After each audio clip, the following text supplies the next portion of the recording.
Catus Maximus here, this time with the Husky 2800. I believe this is the first generation of the Husky Taiwanese ratchets.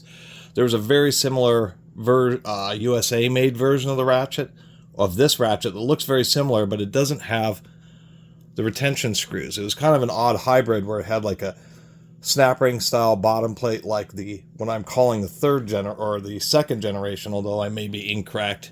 And I'll update the title of this video if it turns out that this is like the second generation and this is the third generation Taiwanese. It's hard with hand tools to really nail down exactly which generation what tool is. I also call that, or am saying that, is because the old like New Britain round heads were all American made, like the CB43s and CB45s. But when it comes to the Pear heads, it's not quite as easy. Although searching around the internet, I found an American made Husky Pear head ratchet. Oddly enough, it was on like a tool trading site out of Australia. But it was an American made one that had this big switch like this, but then had a, once again, kind of a machined differently, but a similar snap ring style bottom plate. And so this must have been the early 2000s or around the 2000s, maybe late 90s, or the first of the, once again, Taiwanese made 1/4 inch ratchets. I think the big difference between this and of course the ones that are now gear wrench made is simply these are coarse tooth. These are like a 36 tooth ratchet, quite a bit of motion there, where this is like a 72 tooth or an 80, something like that. Actually, I think this is a 72 tooth, and once again it's made by gear wrench. So the big difference is of course the gear wrench one is quite a bit thinner and definitely can get into tighter spaces. And the width is just about the same. They're both quick release, so not the strongest of anvils just because you have a hole through the center of it.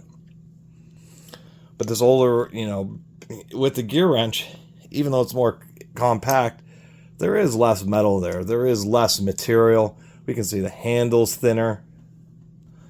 It's not quite as long. It is certainly an adequate ratchet. Gear wrench has really engineered their ratchets, but just doesn't quite have as much mass and quite the quality feel of the old school one, especially this nice big reverse lever. I suspect that it's a batwing pawl style, but does have a lot of back drag. These newer gear wrench ones are a lot easier, just a lot less resistance in the ratchet mechanism. This one is just, we can see here, we can get this ratchet over almost 45 degrees before it'll start ratcheting.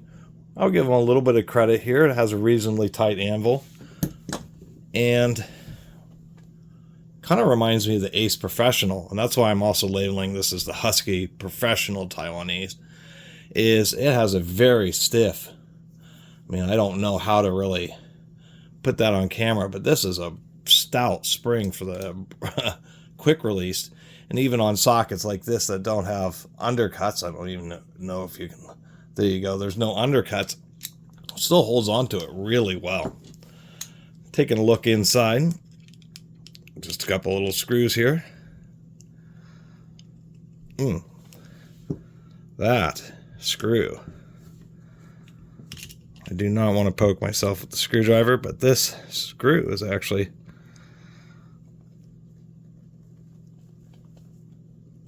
wow. If those screws were any tighter, they would have been stripped out. I can't believe that they were that brutalized. Oop. Oh, that's interesting. Never seen a ratchet design like this. I was like, springs and balls, what just happened here? This is not a batwing pawl style ratchet. And it's not 36 teeth, it's probably 44 teeth or something like that. But a very interesting design here. Assessing that what we have here with these, these are some tiny springs. That's a microscopic spring and ball. We have two of them. And it's a floating pawl ratchet. But this is like some early design here. Oddly enough, those balls and springs also press this in, which allows it to engage the ratchet lever. So it is indeed a floating pawl ratchet. Ah, we can already see.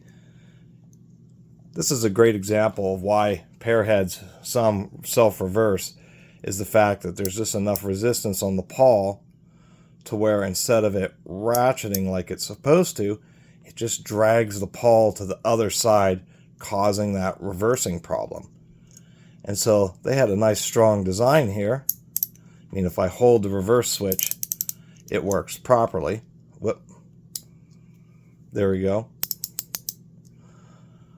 But as soon as I don't, well, now it's making a liar out of me. There it goes. I'm totally lost and fascinated by this because it's the first time I've really seen where they've acknowledged the issue with sliding pawl ratchets, that the fact that the mechanism offers a wide pawl with what appears to have, a ton of teeth on it. It's looking like 7 or 8 teeth, just a mechanism that's way stronger than this little quick release anvil is. But to deal with the propensity to self-reverse, just a lot of manufacturers have just finely tuned the specific angles of the teeth, the angles of the or recesses into the body. And many manufacturers have really got that down, but there's certainly been Pear heads that I've run into and done videos on that have had those issues with self-reversing. So Husky's answer was to have 2 tiny little ball detents and their associated springs sitting in those holes, which then interact with these 2 little indentations, or these 4 indentations on this bottom plate to get that to hold in place. And I have taken apart over 100 ratchets, I'm sure, on this channel. I have a lot of ratchets and a whole lot of ratchet designs, and I still get surprised about unique engineering. And in this one, it's a heavy-duty slide pawl mechanism, but the angles that they decided were just the best for ensuring solid engagement meant that they had a self-reversing issue, and so they decided we'll just put in some additional detents to solve that problem, make it a reliable ratchet. It just took me a minute to process that because it's the first ratchet of this style that I've ever seen. And I think that's kind of interesting, but also makes it very fidgety to reassemble. And if you don't know that, when you take these apart, of course, you have this issue where you have these microscopic springs and balls fall out, and you'll never find those things again. And people ask so much. I just use a regular sewing machine oil like this for a ratchet. I happen to have some Pro Long, so I tend to use this and just give it a little spray. That may even smooth it out a little bit. More than enough lube there. You just got to set everything kind of carefully on there. Make sure this little... I didn't take that apart, but I'm sure the pawl pops out. That spring pops out. This little plastic piece probably hooks onto part of the bottom of the reverse lever. And then that's how you get it completely apart. But kind of interesting to see that. It's like a dedicated detent. And last but not least, that little internal piece is indeed plastic, which I can understand. In this case, they needed a really specialized piece that's very thin in order to act as that pawl retainer and essentially spring guide. It's a piece, and so it's hard to machine or even cast out of zinc, something like that. So they did it out of probably what is nylon or some other kind of plastic, durable plastic, I should say. And that piece is entirely inside what is all else, or what the rest of it is metal. God, I had a hard time saying that. Anyway, pretty cool little ratchet. First one I've ever seen, so it kind of explains why the reverse switch has a surprising amount of resistance. It isn't that it has a particularly strong pawl spring, it's just to prevent the guarantee it won't self-reverse. Has an extra set of internal detents for the switch.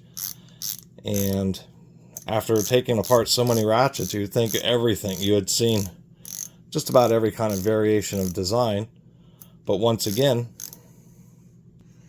Found another ratchet and yet another variation. And I think it's pretty cool. One of these days I'll do a big comparison of ratchet internals and just take apart a bunch of ratchets and talk about how the slight differences of the internal mechanisms. Anyway, that's my way too long a video about this Husky professional first gen Taiwanese ratchet. Actually is really pretty well built, to tell you the truth. An expensive design compared to the gear wrench, and for all intents and purposes the gear wrench is good, or if not better, with its lower back drag. But once again, it's still nice kind of run into one of these older Huskies that just has a nice, heavy build to it, and has care, and it has a lot of expense with those extra parts.